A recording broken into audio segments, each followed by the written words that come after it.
Good evening. You're watching the Cheese Room podcast, and I don't even know where to begin with this. An absolute car crash of a football match yesterday that I happily palmed off my season ticket to Shan, so I'm very pleased about that. And you know, I think John looks like we all feel today. Pretty shocking. So many comments. Look, the way that there's no format to this show tonight. Some of you might say that's like normal, but Dave does the run sheet, so don't blame me. We are here for you tonight to vent, to discuss Nuno, to talk about Levy, to talk about who's next, to talk about whatever you want. What we know is there is emergency talks ongoing at Spurs, and it is expected that Nuno Espirito Santo will be relieved of his duties soon. So we've gathered the four talking heads to discuss this tonight. We've also dropped the link. If you go to the pinned tweet, it should be appearing at the top of your page. You can join us live on the show. All you need to work is a laptop with a mic, as in headphones and a mic is fine, or the inbuilt mic, as John is doing a good demonstration of it, picks everything up. Thanks, John.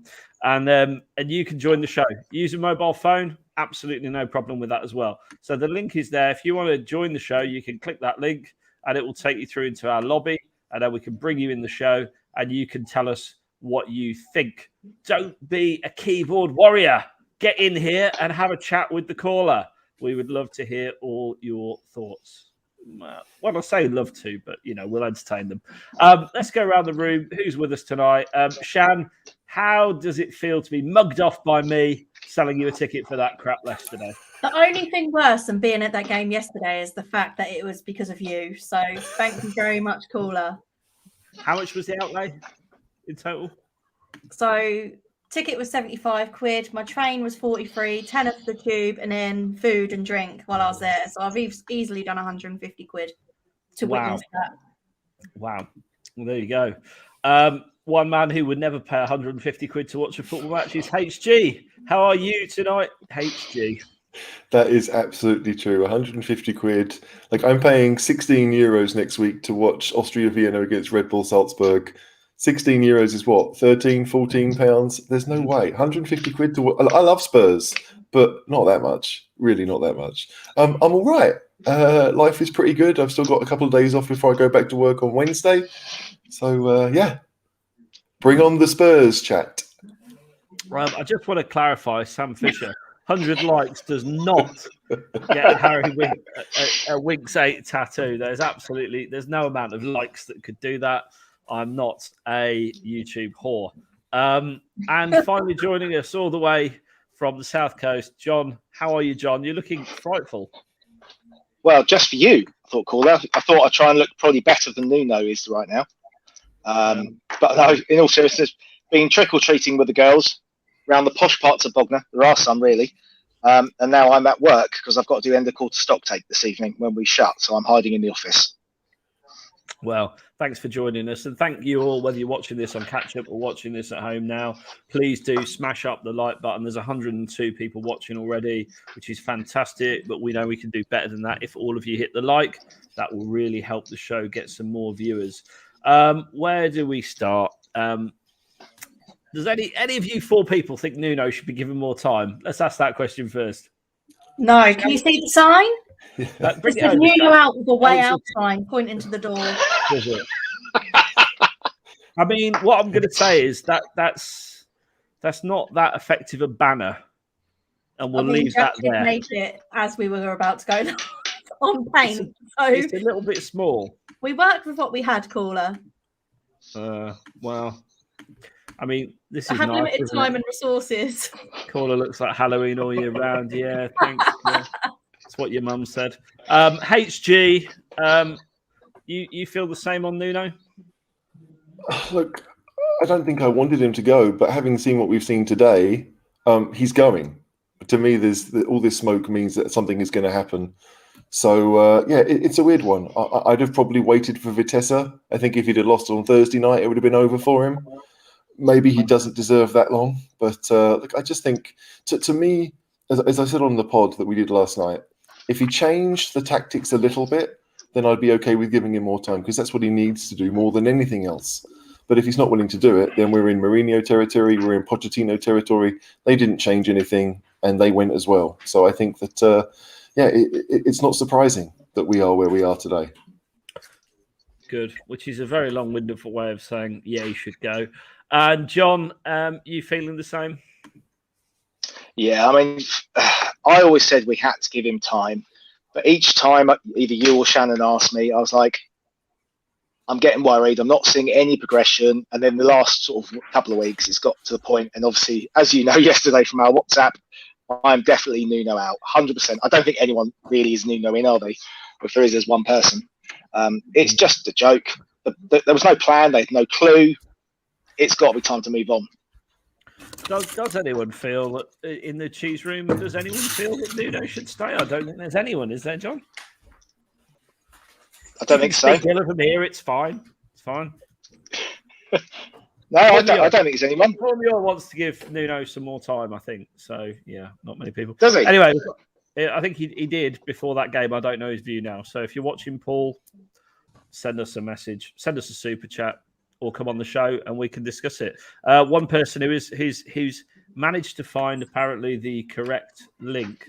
So I'll fix that while you're talking, Cody. Thanks for letting us know. I'm doing it now. I'm doing it now, Paul. Thanks, HD.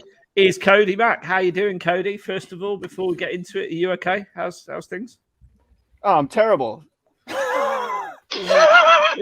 This is rubbish supporting this club right now. You know, like I know that some people are actually excited that we're basically ending someone's managerial career, but it's never a good thing to be in a position where you need to sack your manager. And the fact that it took us 72 days to bring him in and only 122 or 123 days to end up getting rid of him, it's a shambles. And I want to know from the panel, who do you hold responsible for this? Because it's just not acceptable, you know, like it's embarrassing for the club. And I don't know if the team can recover to make this a successful season. What is a successful season from here? You know, like it's just a really frustrating. I mean, I feel bad for Nuno. You know, like you have to have like a little bit of empathy for the man because, you know, he's out of his depth and he never should have really been given the job. And don't tell me that he should have turned it down because, you know, if I was offered the job, I'd take it. You know, like. It's just a rotten situation, and no one likes to see the club in the state that it's in right now, and we certainly don't like to be watching the football that we're watching. So, no, absolutely, Cody, absolutely. What was your question for the panel, and we'll fire it through. Yeah, I want to know who you hold responsible for this. You know, because it's not. Is it really fair to Nuno to have been given 10 games in charge of Spurs? And I know that the results have been falling off, and the players don't seem to be buying into what he is saying, but. I really don't think that we want to be a club that gives managers 10 games before we sack them. So who is responsible? Is it Fabio Paratici or is it Daniel Levy? You know, where does the buck stop here? Because it's just unacceptable. It's shambolic management. And I think it begs the question, like, I would want a director of football to be making football decisions. I want a football person to be making football decisions for Tottenham Hotspur. But if this was Paratici's first choice or his first major decision, and he's got it so very wrong, that doesn't really bode well for the Paratici era at Tottenham Hotspur. So I just want to know, who do you hold responsible? All right, let's spin it around the room. Shan, you want to go first with that? So we've discussed this in the in our group chat today. Obviously, Nuno was Paratici's choice, so he needs to take accountability for that. I'm concerned that he's got this first major decision so wrong because his signings appear to be decent, but the managerial decision seems bizarre to me. But ultimately, the person that's hired Paratici is Daniel Levy, so the buck stops with him, in my opinion, with this. Okay, HG. I get that argument. I mean, if the buck stops with Levy for everything, that means the credit goes to Levy for everything. And I don't think anyone really thinks that should be the case. So to me, in this one, yeah, like if Paratici has decided that Nuno is the guy he wanted a pragmatic manager, well, then it goes on Paratici. If Levy has decided, and we've said for a number of years that we don't want Levy involved in football decisions, and he gives it over to someone else, then has Levy really done something wrong there? I don't know. That's the crazy thing. Like Levy is obviously not blameless, but if I was to lay it on one person, the reason why Nuno is going to get sacked is Nuno for the decisions that he's made. Like we could sit here and say that at the start of the season, there were obviously issues with members of the squad wanting to leave. He was clearly, I mean, a lot of people say, because he was 7th or 8th choice, the players didn't really care. I personally don't really go along with that one. But at the end of the day, right where we are now, Nuno has a squad. It's not the best squad. It's not the best hand that anyone could have wished for. But what he's doing with it is terrible.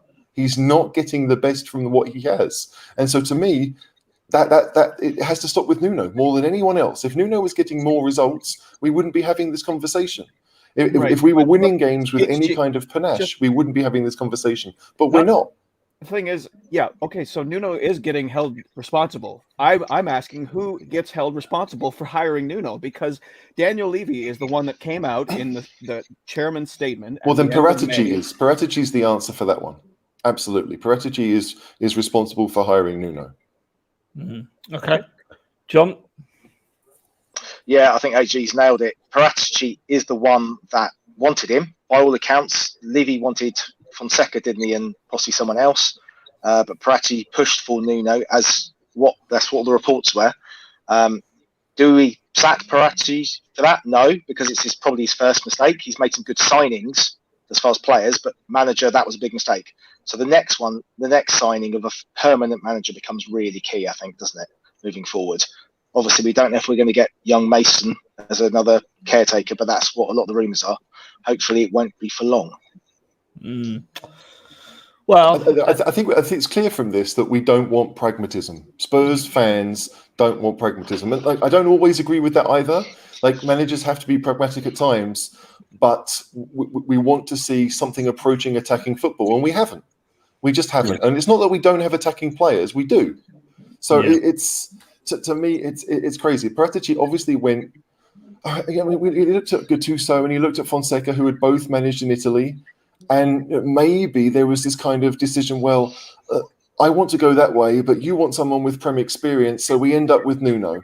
Like, had Nuno come a year earlier, and he'd finished 7th in the league with Wolves twice, maybe Spurs fans would be thinking, he's not a bad choice. But after the year he had, and after everything that we've seen since, we're in this situation.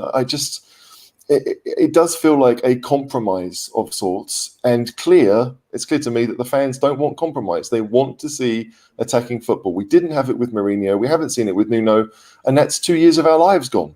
So we need to have someone who wants to play front foot attacking football. And for my two penneth worth, I can hear what everyone's saying, if I'm being really honest. So Paratici did push hard for Nuno to be appointed manager. So if you want to blame someone for the appointment of Nuno, ultimately it's Daniel Levy, because he's the chairman. So the buck stops for everything, good or bad, with him. But you could lay on whether you had a shit hot dog on Daniel Levy, and you could lay on that we got to the Champions League final on Daniel Levy, if you follow that logic, which I don't. I think an awful lot of it is down to the manager. I think Nuno's made some incredibly poor decisions.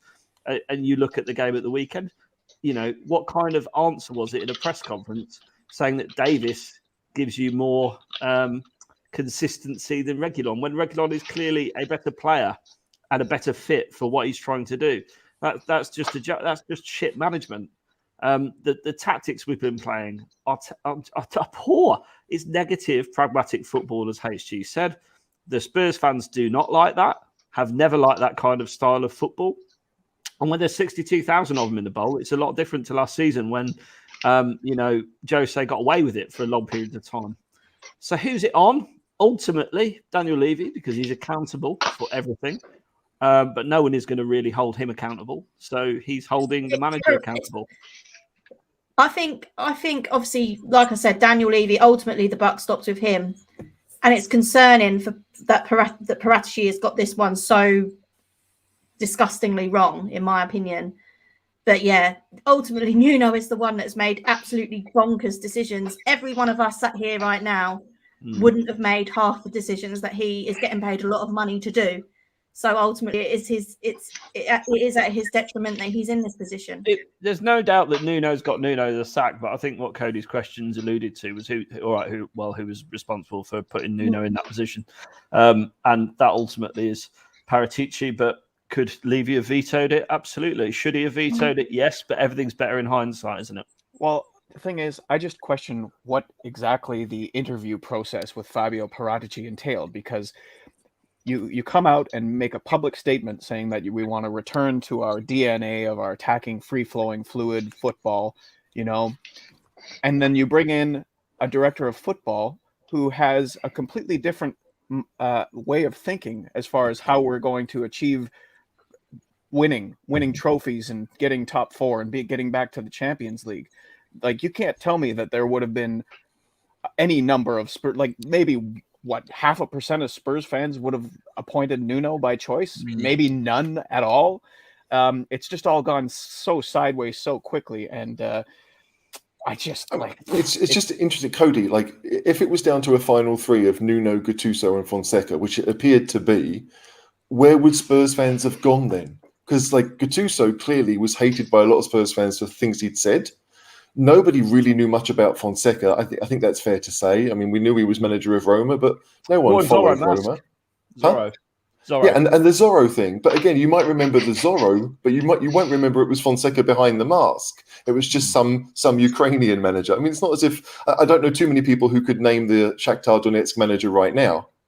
Dzerbi is his name. But the point being is that when those three, I think there's an argument to say that Nuno was the safest choice. Now, clearly it's the wrong one. There's no doubt about that. But given those three, Fonseca's got no experience of the Premier League. Well, we've seen in the past that maybe Levy would prefer, managers that did. He seems to have gone that way in the past. It's one of those things that, I hate what's happened, but Nuno was a defensible choice, not the right one, clearly not a good one. But if we're looking now and saying, well, Gattuso is still unemployed, Fonseca is still unemployed, maybe you just go for one of those. And if Gattuso is still persona non grata for the things that he said, then you'd think, well, okay, we're going to go for Fonseca. He's going to try and play attacking football, and we'll see what happens for the next 6 months. And maybe we're doing this again in 6 months' time. There's just, I feel like we're making reactive decisions based on what we now know. And what we now know is that Spurs fans really do prefer attacking progressive football, especially if they're paying 75 quid for the privilege. That's an awful lot of money. Wasn't even the full price for the ticket, to be honest. That's slightly Spurs take a good 10% off. So yeah, it's they are the most expensive prices in Premier League, and I think a point Shannon made will come on to but let's leave it for now. Let's come back to that later, because I want to take there is so much. Cody, thanks for joining us. Yep. Firstly, appreciate it. Appreciate your view. What's your view? Who's accountable? I think it has to be Levy, because he's promised one thing and he's delivered another. And if Paratici truly believes that pragmatic football is the way forward for Spurs to win trophies, then does he have to go too? Because we've seen what happens when you try to put employees in situations where their skill set doesn't match, and that's what we're seeing with Nuno. Levy had to be convinced to bring him in by Paratici sitting down and saying, "Look, he played the 4-3-3 in Valencia. They were successful there." It really never ever clicked with Nuno, and I wonder if it's just a matter of time before Paratici meets the same fate. But I hope not. It's just a mess. But yeah, thanks for having me on. Sorry I wasn't more less depressing. Cody, can I just say, I'm super jealous of your beard, mate. I really wish I could. It would look awful if I tried, but I love your beard. Yeah, it's Nuno-esque, but better. It comes at a price, you got more up top. So when Nuno goes, you'll be back to having the best beard within the Spurs stratosphere when Nuno goes. Oh, come on, Nuno's got nothing on me. But take care, everybody. See you, Cody. Thank you very much. Good to see him drop in. There's lots of comments coming in. HG is right. I mean, I hate it when everyone agrees with that. No one gives credit to Levy, so why is he only take the negative? There's not always his fault. Why did That's Reggie true. not play? Well, yes, Shan, it is, isn't it? Can I have a theory on this that you all poo-pooed earlier about why Reggie didn't play, right? To me, let's talk about that now. Then let's talk about it. So, one of the key reasons why I would sack the guy is based on that decision because it was such a piss poor decision. So, HG's got a theory on this. So, watch along at home and agree with me that he's talking bollocks, or agree with HG. Let us know in the chat. There's nothing that we've seen this season for me to believe that Reguilón deserved to be dropped. I don't care about what mistakes he may have done at West Ham. One mistake shouldn't see you dropped. He's started every single league game this season and clearly been a stalwart of Nuno's best team. Ben Davies, when he has played, hasn't really set the world alight in a similar system. So to me, there's nothing there that makes you think that Davies deserved to be picked over Reguilón. Yeah. So what is the reason? Because I do believe there is one. And I think my hypothesis is that Reguilón may have told the club that if Real Madrid do come in for him and pay the money that it appears they are willing to do so that he can go back there, he will. And given the state of our club, I don't really blame him for making that choice. But he may well say, look, if Real Madrid are going to give me this option, I'll go back to Madrid. Maybe I won't play that much for Madrid, but then I'll be free to maybe move somewhere else.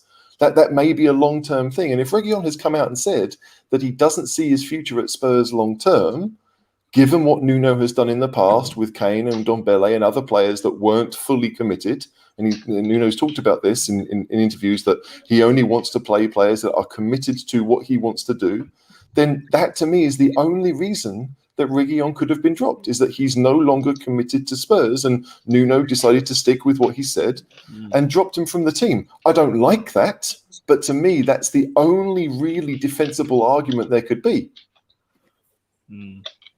So I think that's bollocks. I think he's dropped Reggie for mistakes and inconsistent form, as he would put it.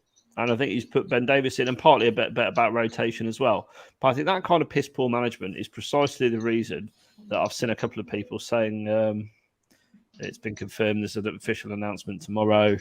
I mean, part of me says Nuno is dead man walking from day one because no Spurs fan wanted him. So there was no love there, and it took a couple of shit decisions, a couple of shit 5 losses in the league for the fans to turn on him big time. And they did at the stadium, didn't they, Shan? What was the atmosphere like yesterday? I've never experienced anything like it. It was horrendous. The man behind me was swearing so much he was spitting on me from above, which was that didn't help my vibe at the stadium either. I had the person next to me elbowing me constantly, so I was getting pissed off.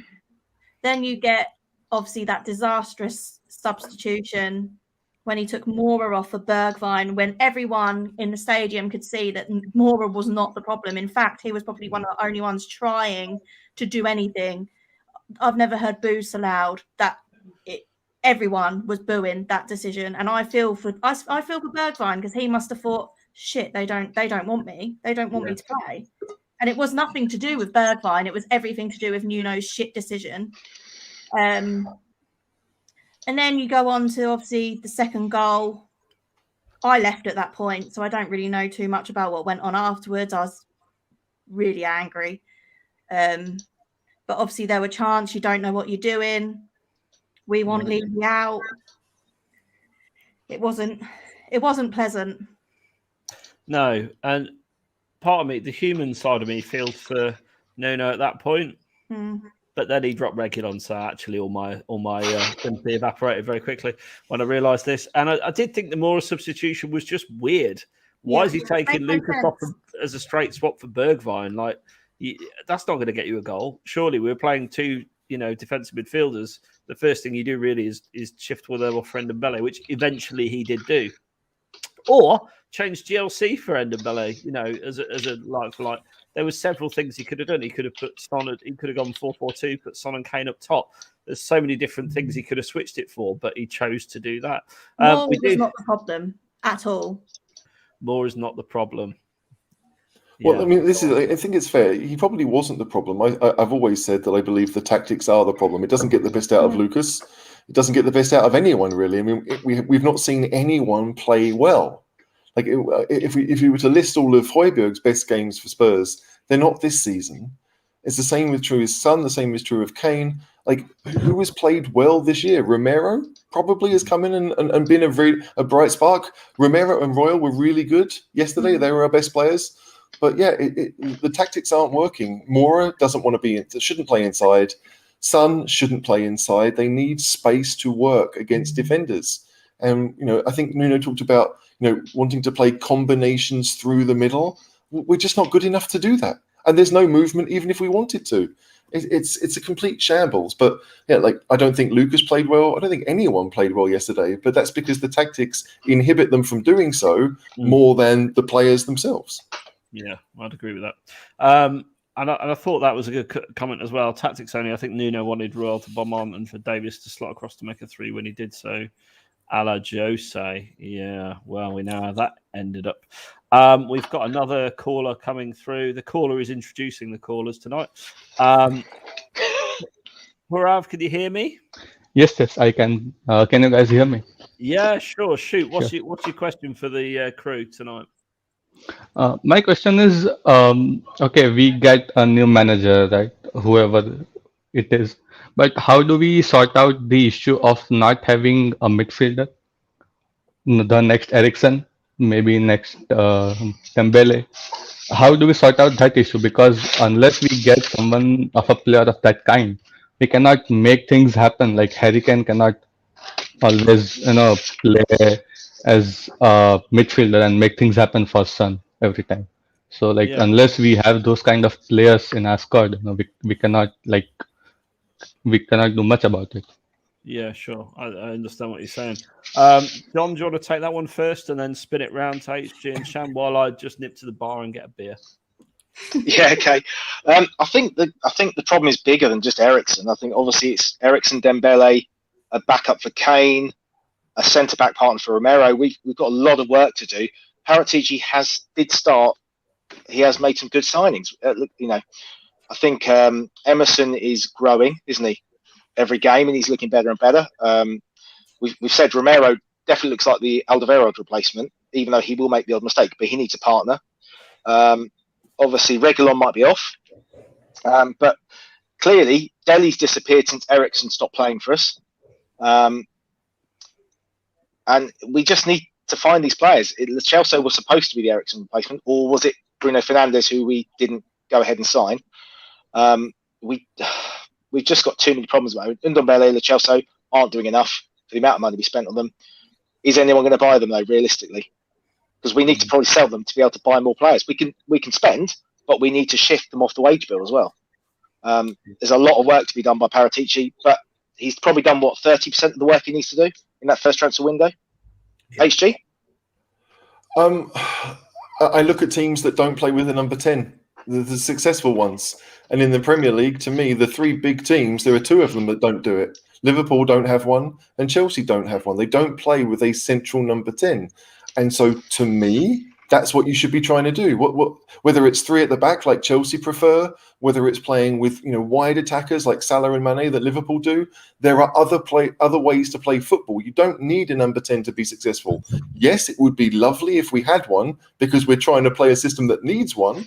But there are other ways around it. So if you don't have the players you need for a certain system, then to me, you have to change the system. You have to work with what you've got. We can't wait until January and hope that whoever we sign as number 10 will come in and hit the ground running like Bruno Fernandes did, because lots of players don't. We have to figure out what is the best way of playing with the players that we've got. And I think a lot of fans, I said this on the pod we did yesterday, but a lot of fans recognise that when Nuno came in, we had the numbers to play with wing backs, to play quite similar to how Chelsea do. We had the players to do that, and we haven't seen it. And I think that's a shame because, yeah, like Doherty, he's been rubbish as a right back, but as a wing back, that's where he made his name in the Premier Legue. That's where he was successful in the Premier League. For Wolves. For Wolves, it would, like, if Sessegnon was ever fit, it would suit him. Do you know what I mean? So I just that's the frustrating part for me. If we don't have a number 10, which we clearly don't, then you find another way of playing. I think all good managers do that. They look at what they've got and they find a way to make it work. And maybe over time you can go and get the players that you want for the system that you really want to play. But until then, and Spurs don't have the money to go out and spend 200, 300 million in a window and really change things up. Until you do that, you have to work with what you've got. Okay, Shan. Yeah, I agree with bits of what they've both said. Obviously, ultimately, and we've said it so many times on the Cheese Room this season, play the system that suits the players we've got. We've all said we need to play 3 at the back, 3-5-2. That would be perfect for what we have. But Nuno doesn't seem to want to do it. He persisted with the 4-3-3 for too long, in my opinion, as well. The 4-2-3-1 has made it slightly better, but nowhere near where we need to be. They just don't look like he's got a clue through the game. Like the substitutions he makes don't make any sense.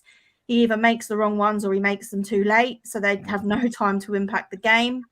Obviously, Paratici does have a lot of work to do, Purav, you're right.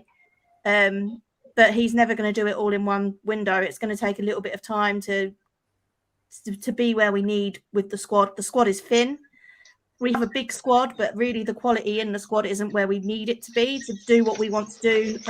We want to ultimately win everything, right? And we don't have the squad to do that at the moment. It's not realistic.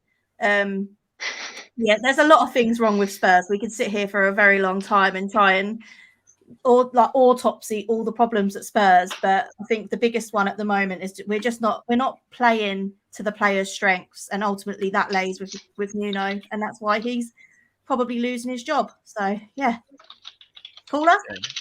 I'd agree with you. I'd agree with you, Purav. I think we absolutely do need that kind of player in the mix in the squad. I also agree with what HG said, and we all said at the start of the season, why don't we play with 3 centre-backs and wing-backs? Because it solves that problem, basically, because we know we haven't got that player. Would I like to see one signed? Absolutely. They're quite difficult to pick up, I think. So I think we've got to, it's going to take a couple of windows to really shape the squad where Paratici wants it, regardless of who's the manager. And I think we will be looking for that kind of player. But right in the here and now, we need to play to our strengths. And we haven't done that all season, and we haven't done that under Nuno, and that's why he has bit the bullet. Does that answer your question? Yes, that was my question. Purav, can I ask, where are you? Where are you in the world? I'm in California, USA right now. Okay. Beautiful. Well, thanks for watching, Purav. Yeah. Thanks a lot, everyone, for having me. Yeah. Cheers, thanks for joining us. Cheers, Thank Paula. you. Cheers. Gov has dropped in a super chat. Thank you, Gov. $20. I'd love to join, but I've got a deep tissue massage in a bit. Here's some cheese. Yeah, absolutely. I think I could do with a deep tissue massage after the day I've had. I've got to be honest. Putting up with that's not a euphemism, is it? No, not at all. So I'm not sure if you get those on the NHS, deep tissue massages, but they do exist. Yeah, they do exist. Other massages are available. And you would know. And I would know. Interesting one. I'm seeing a lot of comments, and we're going to flick them all up. But Kane has been missing all season. So whoever comes through the door has got to kind of like solve the riddle of what do we do with Harry Kane, because he's been terrible, hasn't he? He was missing in action on the weekend yesterday. I can't remember him having a good game for us. I mean, Newcastle maybe, but I mean that's like championship opposition at the moment. So where Nuno, obviously, we covered it first off. He's not really had the best hand dealt to him. But how does the next coach get something out of Kane, HG? What does the next man through the door need to do? And we're going to come on to who we think the next man through the door is going to be shortly. So keep watching, and please do hit the like button and the subscribe button while you're at it as well. Thanks for watching. HG. Look, to me, and I'm probably going to get pelters for this, I believe that if you work for someone and you don't really believe in what they're doing, then it's going to affect your attitude towards that, and it's going to affect your output. And I don't think, we talk about the players being 19th or 20th in the league when it comes to running statistics and all the rest of it. I truly think that has played a part. It's not the sole thing to blame. And so when Kane is obviously not being as good as he once was, and we can speculate as to whether it's because he wants to leave, whether it's because it's Nuno's tactics or whatever. To me, you have to find a way to get the best out of him to make it so that he does want to. If he doesn't want to at all, then there's a much bigger issue. But I don't think Kane is like that. I'm sure Kane still wants to leave, and he'd love to leave in January if he could. And if he does think that the best way to ensure that leaving in January is going to happen is by playing this badly, then I think he's probably been badly advised again. Like his contract will run out regardless. If he wants the records that he wants, then he needs to play better. But the whole team needs to play better. Kane at his best was never good enough by himself. Even last season, when it was basically Kane and Son doing all the damage, they were still being put in positions to do that damage. And we haven't seen that this year. So it's tough. Like I get the logic of dropping Kane for certain games. I think it needs to happen. But I still think for games we need to win, that Kane gives us the best chance of doing that. Scarlett doesn't. I don't think a front three of Son, Bergwijn and Moura does. You could possibly convince me that Son, Bergwijn and Brian might be worth trying because they've all got, to me at least, a long-term future at Spurs, possibly. But I don't think that, to me, it's more about getting as much as we can from Kane than anything else, because he's still, for my money at least, one of the best strikers in the league, and we need to play a way that can help him do what he does best. And this is the point Matt Healy brings up here, Shan. It's a strange one with Kane. Pundits and fans are saying we should let him go, but someone needs to pay the money he's worth. The market was his worst enemy, but we're paying the price, aren't we? Yeah, definitely. I don't agree with HG. I think we were playing our best football this season when Kane weren't in the side with a front three of Moura, Bergwijn and Son. It gives us a bit of pace, and defences don't like dealing with pace where you've got any one of the three that can run in behind. It causes all sorts of problems. Kane is too easy to defend against. He's predictable. And when it's not going his way, he just is non-existent. I saw one thing yesterday. I don't know if you guys saw it on the TV, but Son and Kane were arguing on the pitch. Actually arguing on the pitch. So there's clearly an issue there. It's Kane. He has this thing where he wanders onto the left as well, which really irritates me. He's dropping too deep. He doesn't have the pace to get then into the box. You've got players that then try and look into the box to make something happen and no one's there.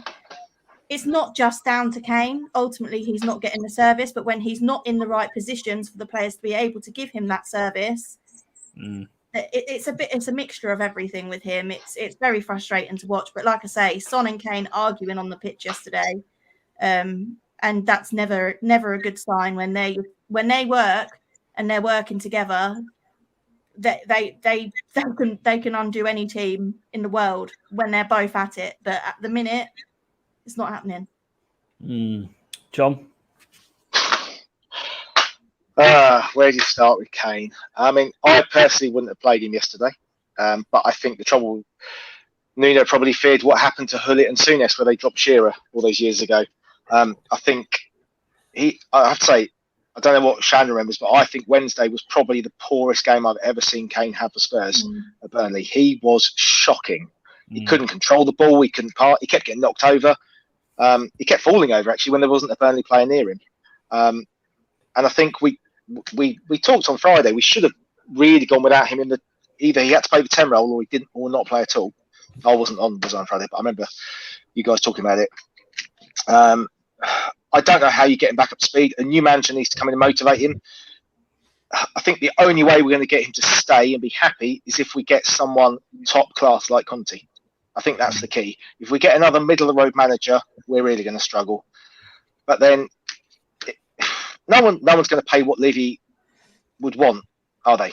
Realistically. No. Well, I mean, last year when it was, when he had 3 years left and very few teams had the money, but certainly very few teams that Levy wanted to sell to, then that was never going to happen. With there's 2 years left, maybe Levy would think about considering selling him to, one of the teams in England, to a Manchester United or to a Manchester City. I've said for a long time, if some other team want to pay the money to get Kane, they have a much better chance of getting him. Because I don't think Levy wants to sell within the league. And if you're a Spurs fan, what is the best way forward? Is it to sell Kane to a team that clearly will make your life more difficult? Or is it to stick with him and say, sorry, Harry, like this is your career that you're screwing over, and you might screw us over too, but we are not going to let you go. And if we have a full season of revenue at Spurs, maybe we won't need as much money on the incomings to go out and buy the players that we want to improve the squad.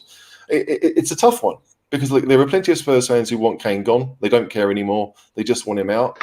I'm still not there yet, if I'm honest. He was getting booed every time he touched the ball in the second half yesterday. Yeah. Was he? Yeah. And when that's the case, that's not great. I just just to interrupt. Cameron Lewis brings up this point, a new manager. I'm not sure he means the B manager because I think he'd do a good job actually. But won't necessarily fix player to player grudges. It's an unhappy locker room. Players are partly culpable. Some need to be shipped off. A lot of comments about toxicity. I can see, some people saying, well, this is a rebuild, so it's going to take a bit of time. I think everyone knows it's going to take a bit of time, but I think that what's undone Nuno is the brand of football he's playing. the number of goals we've scored is just un-Spurs-like. But how do we fix that locker room? Who are the troublemakers in there, John? What's your view on it? Because there's clearly a lot of things not right at Spurs, isn't there? Who did we sell in the summer? Sissoko, Lamella, some of the old guard. There was that moment, wasn't there, in the early part of the documentary where João Sacramento comes in and tells Jose that Sissoko was like one of the leaders in the dressing room, which surprised us all. Yeah. And he goes, "Oh shit," didn't he?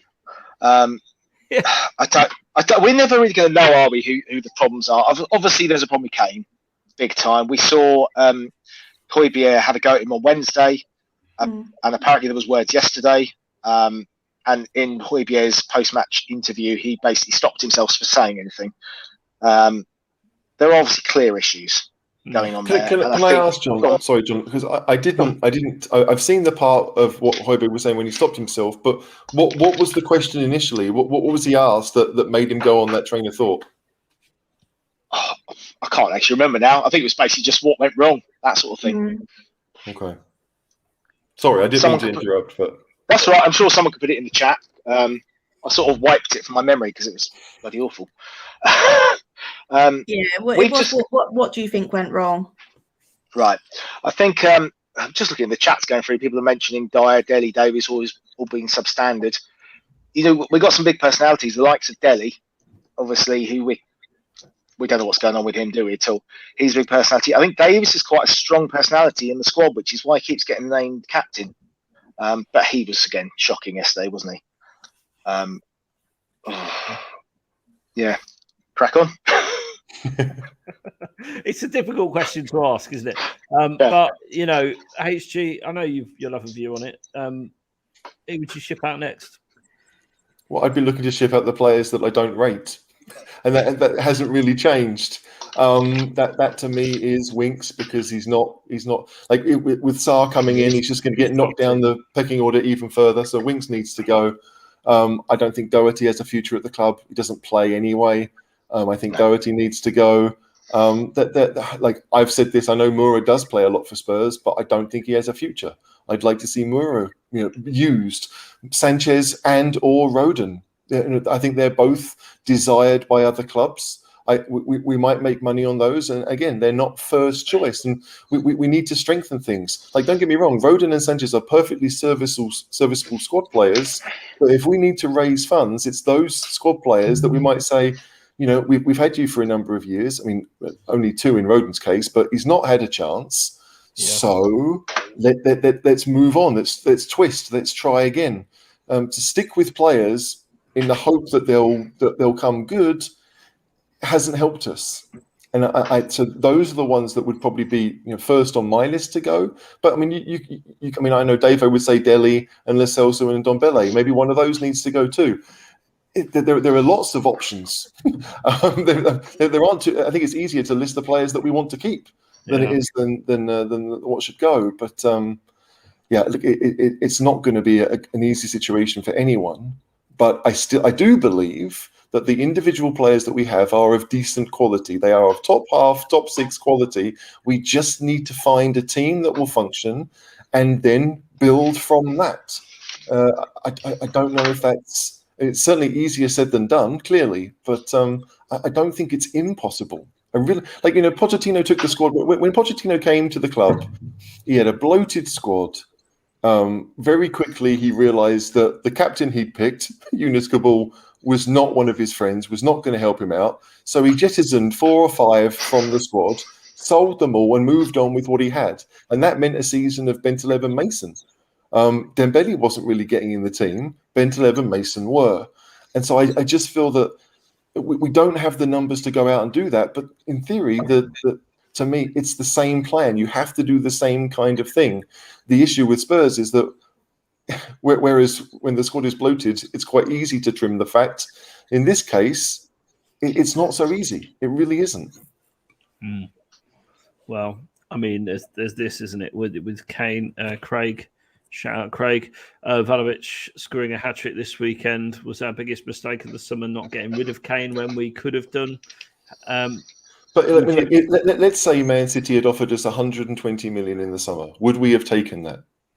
Right? Because that's the question. Like, would 120 million really been enough to sell the best striker we've had for 50 years to a team that will go on and win even more trophies than they have already? It's easy to say it now, but at the time, I didn't want him going for a price that they would set and not us. I don't know. But also, they didn't even come near to offering that, did they? The rumour was 75 million plus 25 in add-ons. So yeah. And Guardiola came out and said that we wouldn't even negotiate. So basically the idea that they deliberately lowballed us, thinking that we would come back and say, okay, 140, and they'd be like, done.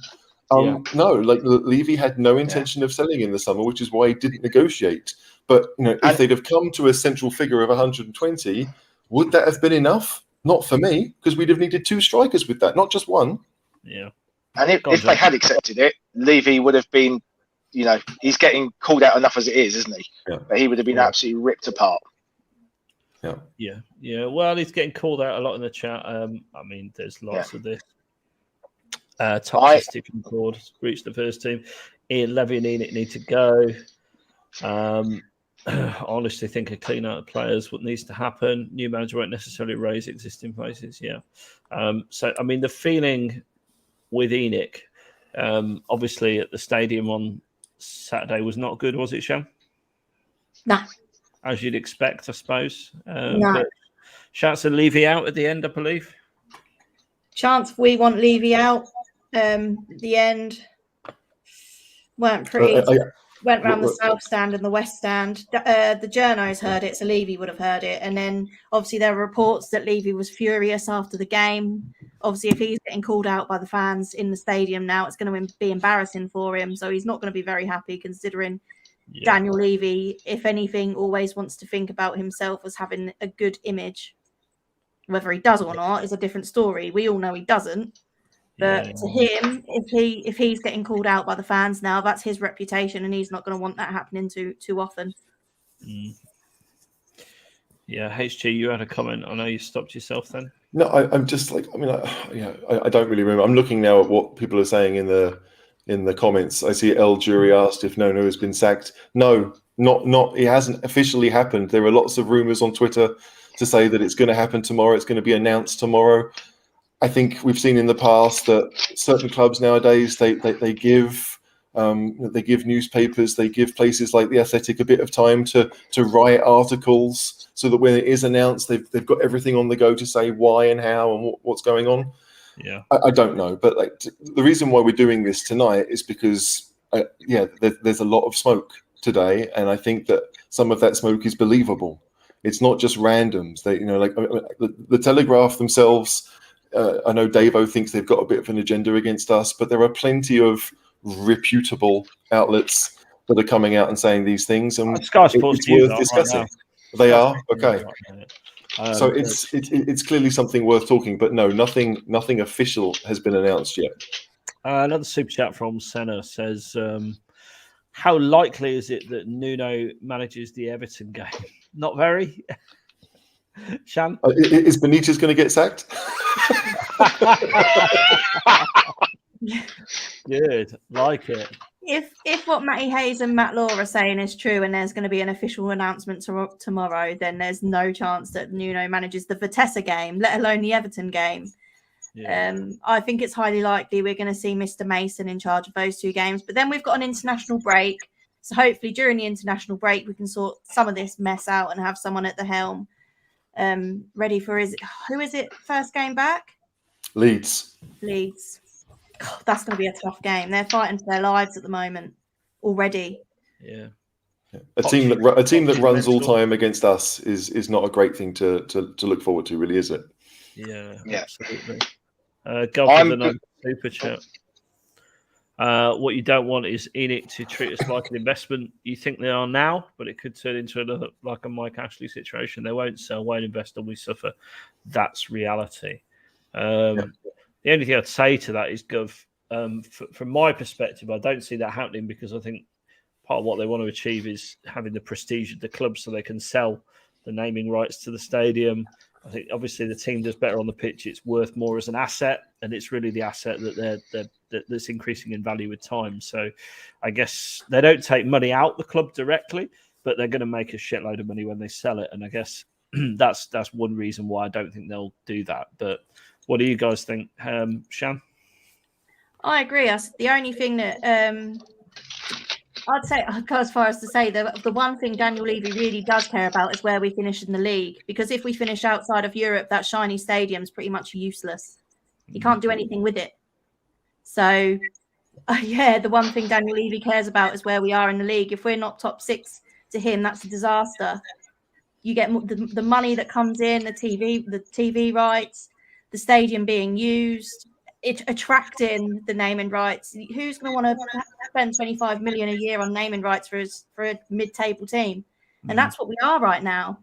As it stands, we're sat mid-table. So it makes his job in increasing that asset, the value of the asset, much harder if the team aren't performing on the pitch. It's true. I don't remember who we sold in the summer of 2019. I know Trippier went, but I think that summer when we've spent all that money on Lo Celso and Dombele and Sessegnon and Clark, I think that's the only transfer window that we've really had in the last decade where we've spent a significant amount of money. I know that when we bought Palacios and brought Robbie Keane back to the club, we spent a lot of money that January to try and get us, out of the relegation fight, and it worked.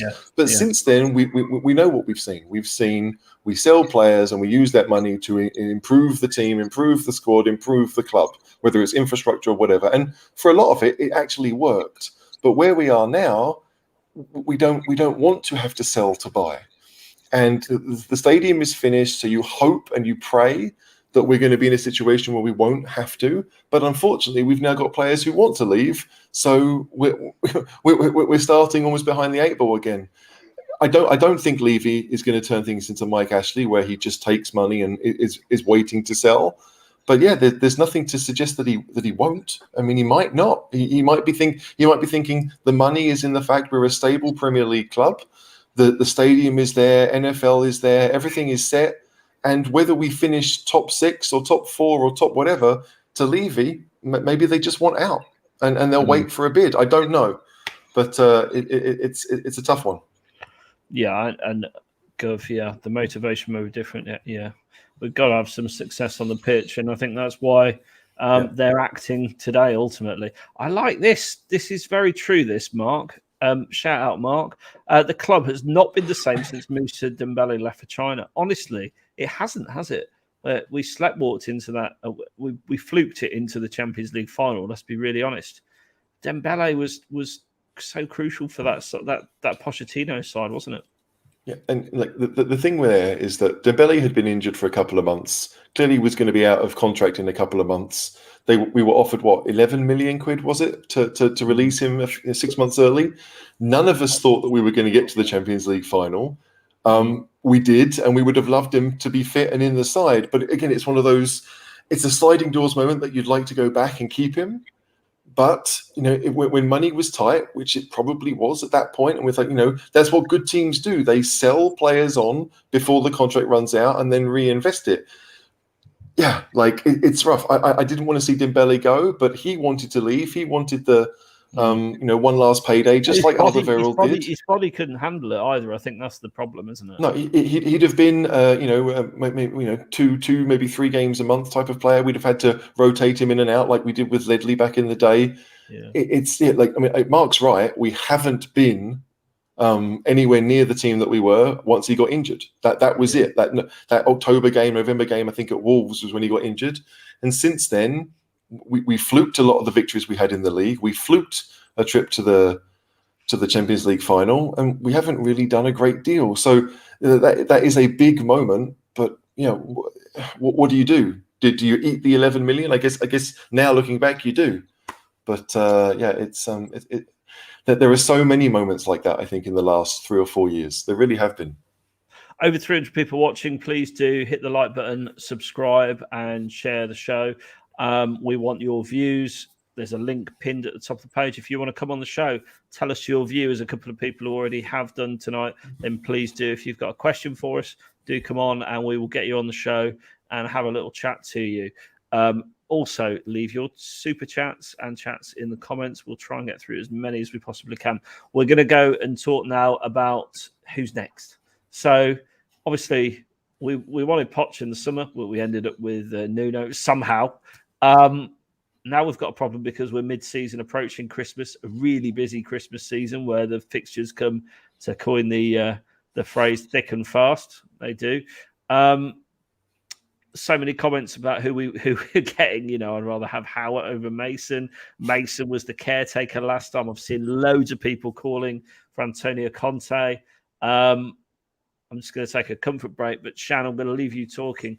Who do you want next? And I think, who do you think is likely to come next in the chain? So do please leave your comments in there. Oh, Paul's in the chat. So Paul is a channel member. You can also grab your channel membership number. Koeman, interesting. No, thank you. Leave that with you, Shan, for a minute. There's obviously going to be a lot of parody responses in the comments, but guys, seriously, if you tell us who you think is actually going to take control. I don't think it will be Conte. If it is, I'll be gobsmacked, because we know full well if Conte comes, that means there's going to be a war chest of money to spend, because he won't come without one. Fonseca, I think, would be an idiot to come to Spurs after after we completely mugged him off in the summer. I've seen rumours of having an interim until Christmas and then getting Gallardo in from River Plate. That's when his contract ends. I think he would be a decent option. He plays the type of football we want, although the concern there is he hasn't managed it in the top 5 leagues, so it would be a risk.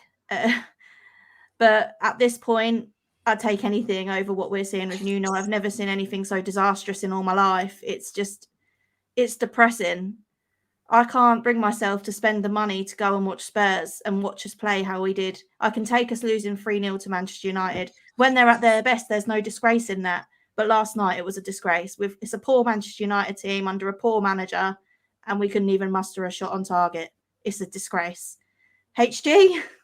Yeah, I mean, I'm looking like you. I'm looking at all the names. I see that Bailey Jones has mentioned Ralph Rangnick.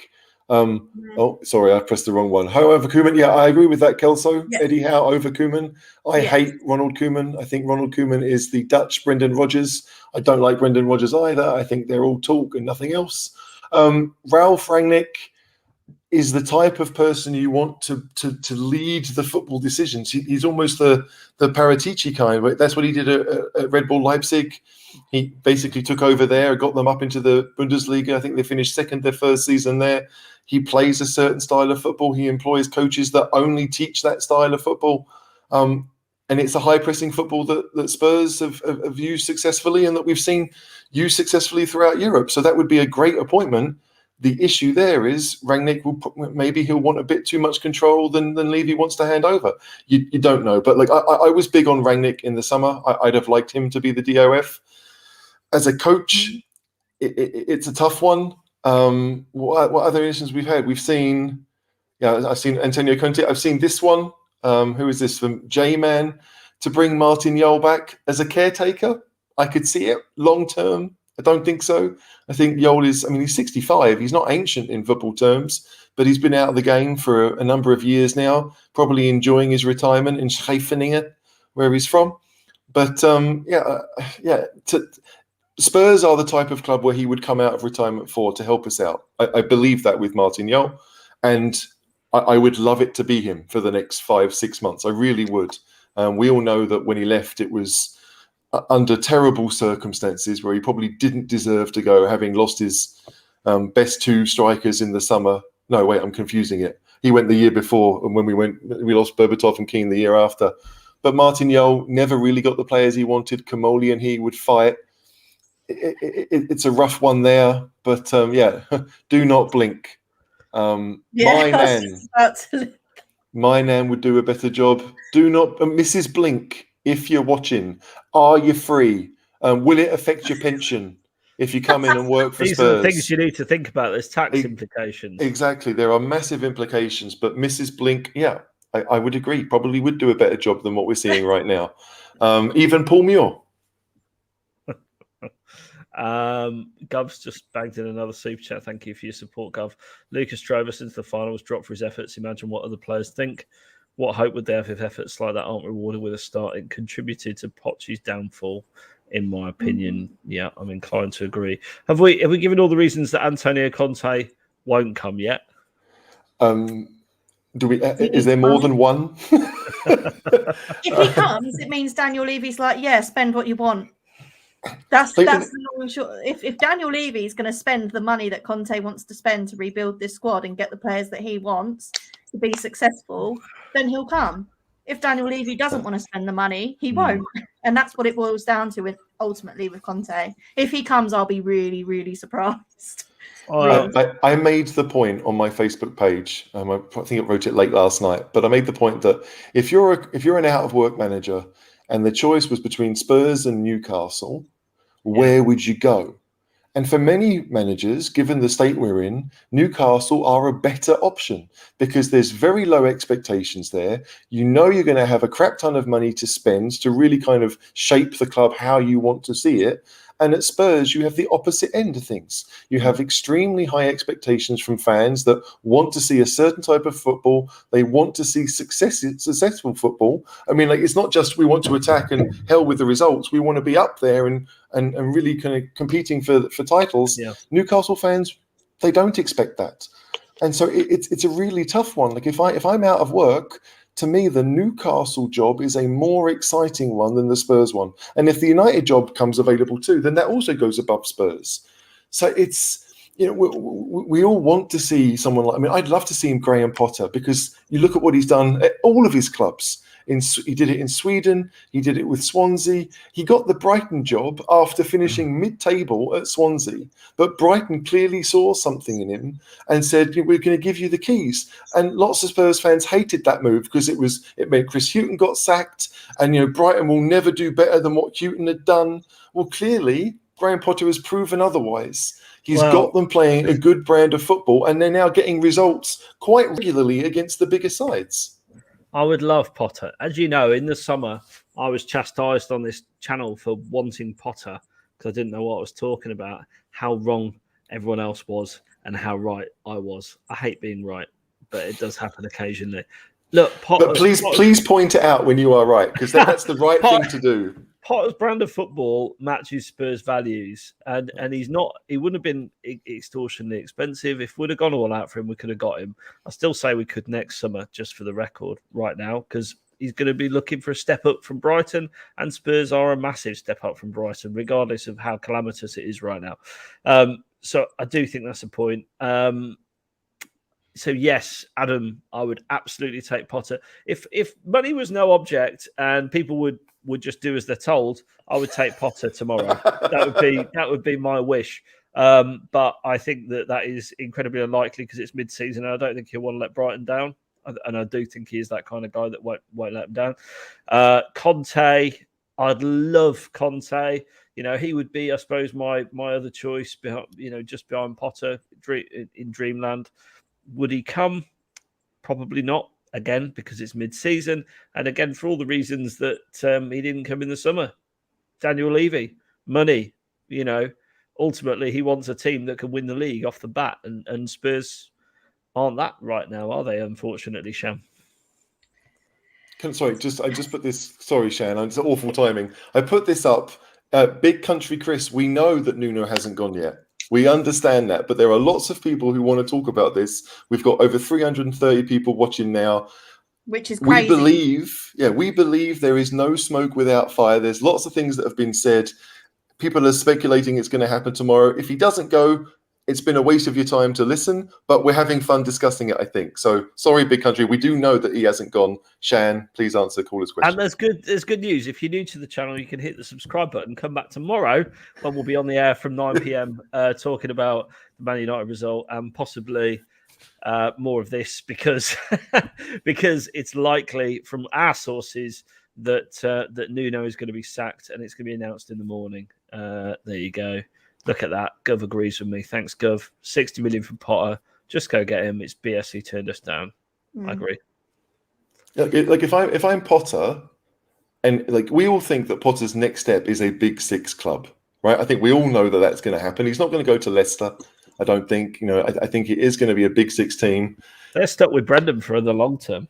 Well, yeah, we don't know that. I mean, I think Leicester might want shot of Brendan pretty quickly, and I think Brendan might want out pretty quickly with a lot of his players getting to the end of their days or the end of their time at Leicester. But Leicester are an attractive proposition if Brendan goes. I will say that. But I think Potter wants a Big Six team, whether it's Man United, whether he thinks that maybe Liverpool suit him. Maybe he will. I don't know. Jurgen Klopp is obviously going to be there until his contract runs out, but will he sign a new one? We just don't know. Maybe Potter will think, I'll take a year out and then I'll join Liverpool when Klopp does go. He's going to have so many options. So as much as I would love to see Potter show up and become, I think, very similar to Birkinshaw, like I see that in Potter, I really do. I don't. If I'm Graham Potter, I'm holding out for something better than Spurs. As awful as that is to admit, that's what I would be doing. Kev, he's got the caps lock stuck. Kev, just check your keyboard, mate, because your caps lock appears to be stuck. We all want Nuno gone. It's fair to say here that we covered that in the first part of the show. Yeah. Can I answer the question now? Sorry, Shan, please go. Sorry, I just HG does that thing and interrupts, and then I forget because he's talked for so long that I've completely lost my train of thought. I've just seen one. Get Steve Bruce in. Sorry, Shan. Over to you. Yeah. Firstly, before I answer the question, I just want to say thank you to everyone because we've obviously got loads of people watching and we've hit 2,500 subs. So thank you for everyone watching. Fantastic news. And for getting the cheese room to 2,500 subs during this broadcast. So thank you. In all that excitement, I weren't really listening to what Caller was saying, but I think he said Spurs aren't very good right now, are we? And to answer the question, no, we're not. We're shit. That wasn't the question, and a better deflection would have been the HG talk for so goddamn long that you've forgotten what he said, as have I, to be honest.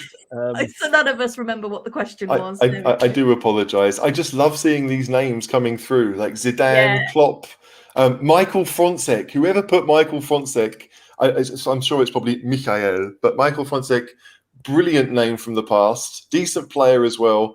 But I don't see it somehow. Sorry. Would you take Zidane? I was just going to say this. I was going, what do you guys think of Zidane? I don't think it would be an awful thing. In the same way as that Jose wasn't an awful thing at the time. That's what I thought. Yeah, maybe you're right there. But this is an interesting choice. I always liked Only Fools and Horses. Uncle Albert comes in with Chris Wilder. Very, very... No, but I mean, like, yes, he got Sheffield United relegated, but he brought them up 2 divisions. He does want to play attacking football. That is the way he does things. It's not sexy, but if you're looking at British managers, and some people have said we should do that, you've got Potter, you've got Chris Wilder, you've got Brendan Rodgers, you've got Eddie Howe. None of those scream, yes, please. But yeah, Chris Wilder's this guy. Son's dad. He's motivating, I'll tell you as well. He'd whip him into shape pretty quickly, wouldn't he? With his the way he works. Craig, Yeah. I just want to say thanks for your support. We survived Craig's cold today, so that is good news. Cheers, Craig. You The like cream Thanks, rises Craig. to the top. Somehow we get there. Yeah. There are so many names Can I coming just through. say as This well, is there's insane. 350 of you watching. Please smash that like and subscribe button. It really does help the channel. It really does support Absolutely. us. Right, a couple more names. Terzic. Oh, Sorry. Terzic was but go on, you first. Terzic was the guy at Borussia Dortmund who basically was the caretaker while they waited for Marco Rosa, won them the German Cup, got them into the Champions League spots when it didn't look like they were going to get there. I think Dortmund made him their technical director just so they could keep hold of him, with the idea that if it didn't work out with Marco Rosa, then he would get the job full time. Yeah, that would be an interesting one. It really would. I'm not sure that Levy's going to go for someone that a lot of people in England will see as an unknown. As much as I don't think Zidane is going to happen, I think Levy would rather that than someone like Terzic. Where do you stand on Zidane, HG? I don't think Zidane would be interested in Spurs. Would you simply take him, though? Like, if he wanted it, then yes, I suppose. It's a big name. He won, what, 3 Champions Leagues in 4 seasons with Real Madrid? We're not Real Madrid. We play in all white in Europe. Maybe that will help. But I find it unbelievable to think that he would consider it. But if he would consider it, yeah, I mean, we could easily do a lot worse. Here's an option. HG with me as tactics coach. I'm just disappointed that I'm left out there, Sam. I thought we knew. I thought we had a better relationship than that. We'd be winning the league before you know it, HG, wouldn't we? We do better than Mrs. Blink, maybe. I don't know. Sorry, Mrs. Blink. A bit of smack thrown your way, but Poirier, just Poirier. I've seen that name. We don't want him, do we? Christ Almighty, Avram Grant, caretaker. Crikey. Are there any big names that could do a caretaker job till the end of the season? I've seen Klinsmann thrown about quite a bit. He's about the only one, isn't he? And I've seen his name in here lots of times. You would hate that, wouldn't you, HG? You're not a fan of Klinsmann. Every time I hear Klinsmann's name, I can see Nick Kirsten, Father Nick's, his head explode.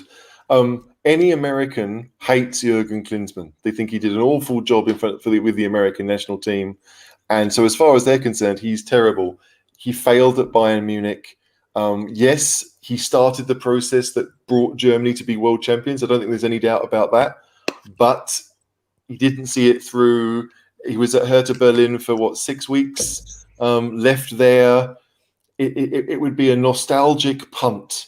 And I think there are better nostalgic punts available to Spurs, whether it would be Martin Jol, whether it be Glenn Hoddle.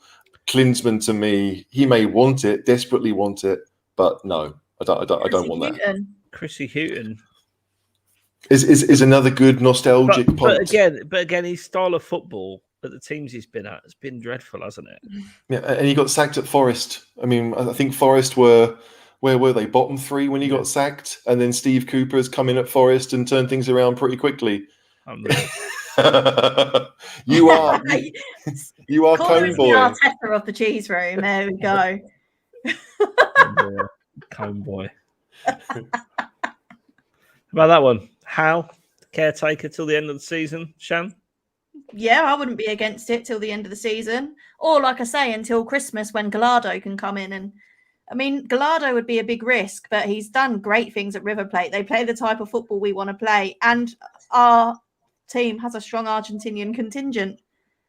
Conte's coming. Now, I saw earlier in the chat, Gov, bless him, said Conte's not coming, and he would give $500 to charity of your choice if Conte does come. So on charity's behalf, we want Conte to show up, and as Spurs fans, we want Conte. So Antonio Conte, if you want to give $500 to me, you want to make sure that $500 goes to a charity of our choice.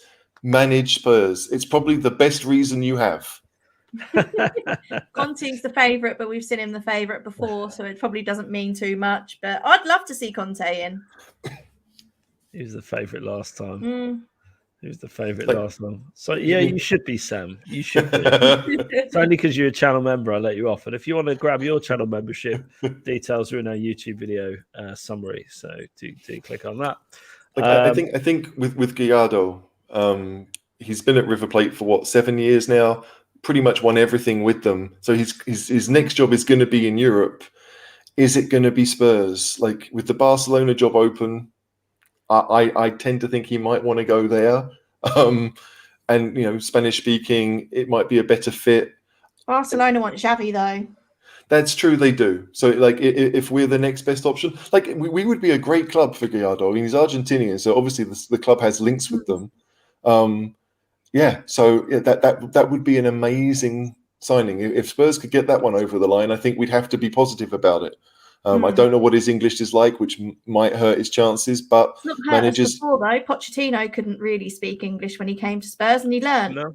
I think in Pochettino's case, he didn't give interviews in English until he was completely certain he could do that. Right. But I think behind the scenes, he was probably okay. But we have seen with Ramos, with other managers, that it is an issue if they don't speak English. So if Gallardo doesn't, I mean, I know he learned French in his playing career, so it's not out of the realms that he can learn another language. But that's the risk to me. When it comes to his CV as a manager, he's actually a really, really good option. But that would be an interesting one. It really would, because again, it's another punt. So again, I put this up from Paul Walter. Levy's contempt for supporters.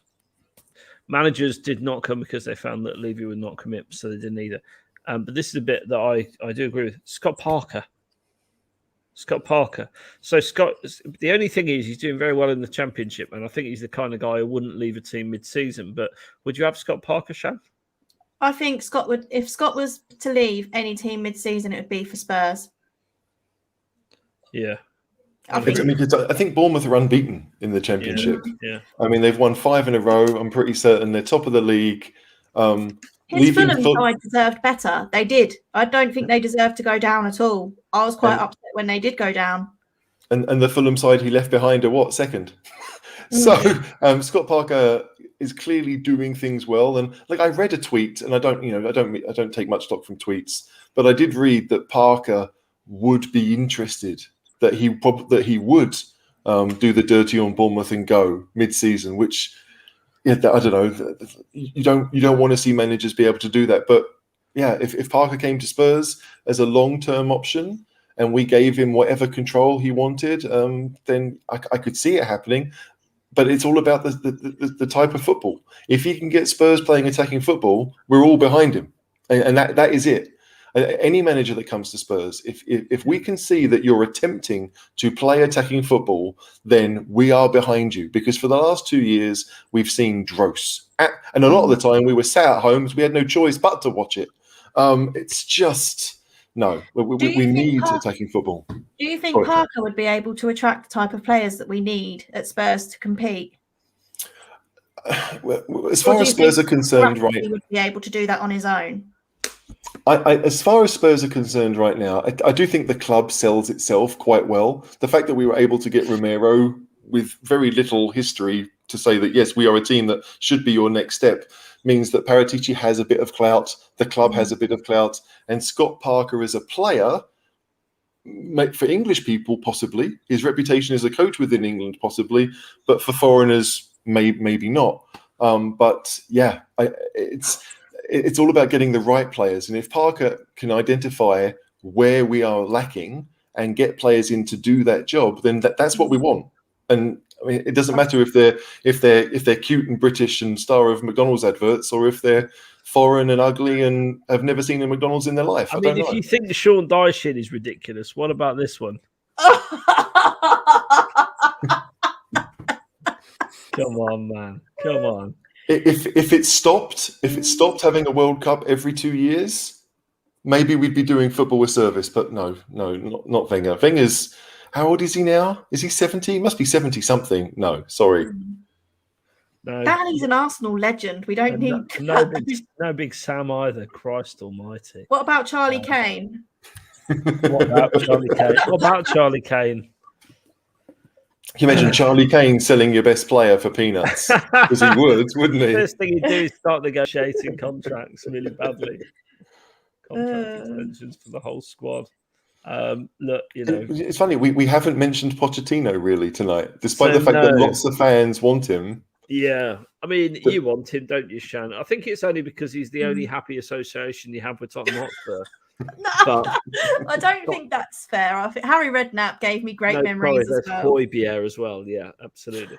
No. Obviously, Harry Redknapp, Martin Jol was the one that started it all for me. And obviously, my best years have been obviously with Pochettino. And I'd love him to come back, but it's got to be under the right circumstances, really, hasn't it? I think it would need to be in a few. I think if I'm being true to myself, it needs to be in a few seasons when that team has gone and it's fresh. Definitely not. No, thank you, Nick. But yeah, it's hard, isn't it? What's the best for this club right now? It's really difficult. We all know what the problems are, but who can fix them problems? Yeah, like Pochettino's not leaving PSG. Like they have to sack him. They're 8-10 points clear in League A. I mean, it's a farmers' league, and they're going to win it probably quite easily. His focus is the Champions League, as it probably should be. That if he does that at PSG, he can leave a legend.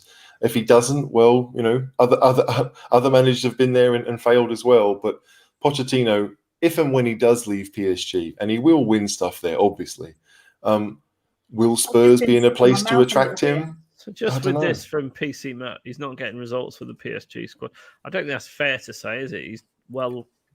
I mean, I think they've won 10 out of 12 league games. I know they lost recently to Angers, but they're top of their Champions League group. He subs Lionel Messi at half time in their game at the weekend. They were 1-0 down. He took Messi off, and they won the game 2-1. That to me doesn't strike a manager that's on the out. Maybe they're not playing football very well, right? I bet afterwards he celebrated with his big balls. Celebrating. He's such a good manager. He can take Messi off and still win. It's difficult, but I don't see any reason for PSG to want him gone, and I certainly don't see any reason for Pochettino to want Spurs right now. I've seen this as well, which made me sick in my mouth a little bit. Yeah, that would. Oh. Let's get it off before it taints. Hang on. That'll make HG sick in his mouth. So, okay. Full disclosure here: Reiner is a personal friend of mine, so he knows how to trigger me. Jurgi Love, no. World Cup winner means nothing. Was it M. Jacquet that won the World Cup with France? Would we take Didier Deschamps? Probably not. Being a World Cup winner as a manager doesn't make you a great club manager. And Jurgi Löw has proved that. When he was a club manager, he was rubbish. And he managed here in Austria as well. So it's the type of thing that might seduce Levy, because Levy likes a name.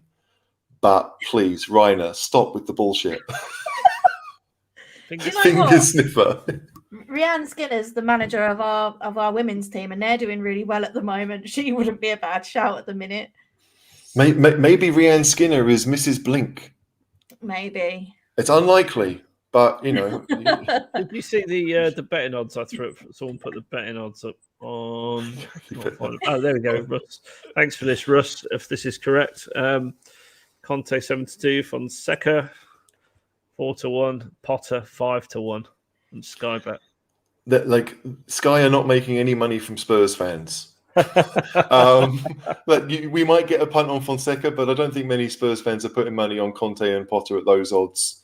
No. It's unlikely. I mean, those three are probably the three that have the best chance if all things were equal, but they're not, and so they're not. Nick is a vision of hope. None of those are coming. Can we just? We've got Wolves Dave in the comments is obviously loving. Oh, Dave, how you doing? This year, come back soon for our next preview. Give Nuno more time. God, I doubt Dave saw it going this badly this quickly. No, right? And Dave knows Nuno much better than we do. Dave, come on if you're watching. If you want to come on and tell us what you think, the link is in the comments. Exactly. Come on, Dave. I want to see the Wolves backlight again. It was just brilliant. Was brilliant. It's better than watching Nuno Spurs for the last 10 games, that's for sure. Let's get Wolves Dave's light in charge of Spurs. It'll do a better job. There you go. Fonseca is Nuno Radio V3. Thanks, Dave. It's really nice to know. Is that a fan of a foreign team telling us that he's not good because he actually is? I don't know, but yeah. Nuno. Out. Yeah, in that case, Dave. What do you sometimes Shan broadcast from her bed? We've had that before a few times. Not in my pajamas, though. I am at least dressed.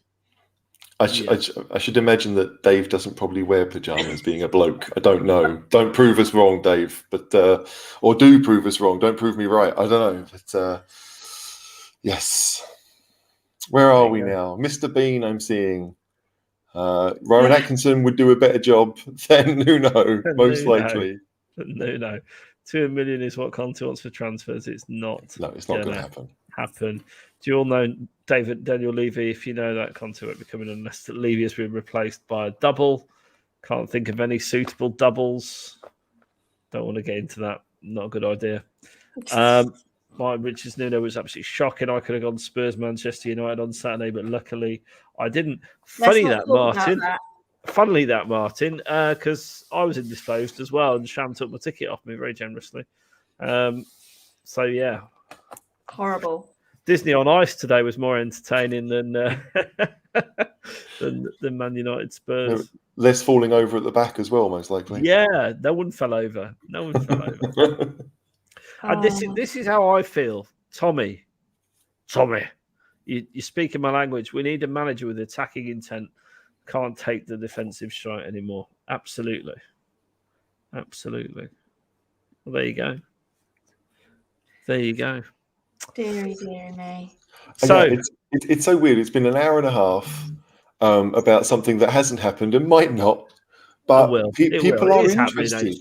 People are absolutely interested. Like, to me, we've been doing this channel for 6 months now, right? We've had transfer discussions, we've had manager discussions, and these are the things that people want to talk about. Those are the things that affect your football team more than anything else. And so it's really interesting. I see Roberto Martinez has been listed. Okay. I think he wants out of Belgium. I really do. I don't think he's that bothered about leading Belgium to the next World Cup. If the right job came along, he'd be interested. It's like there are lots of options, but nothing good. It's like watching, Channel 4 on a Wednesday night. Good stuff. Well, look, we should wrap it there. It's been great. 361 people watching. Please do hit the subscribe button. We're back tomorrow night. Hit the bell button, get a reminder. Come back tomorrow, and we will pick all this stuff up. That's it. That's one. Hang on, before we go, Lampard. That's a curveball. We don't want any more. Are you calling him fat? He's available, though, isn't he? He's available. If we want any more ex-Chelsea managers, it's Conte, not Lampard. If Lampard couldn't do it with Chelsea, he's not going to be able to do it with Spurs with the players we've got right now, is he? Let's be honest. The worst thing about Lampard is that at Derby, he did an okay job with Chelsea players on loan, right? Mason Mount was there. He went to Chelsea, did an okay job, got them in the Champions League. And then when he left, the new man came in and they won the Champions League without him. Same players, nothing had really changed. Yeah. And that means that Tuchel is a really good manager. And I don't think there's any doubt about that. But it does say a little bit about Lampard that he wasn't getting the results that he could have. Tuchel's a Spurs fan as well, to be fair. Oh, no, he definitely likes the name Tottenham. It's a shame. Like I've said this. Let's get my dogs in charge.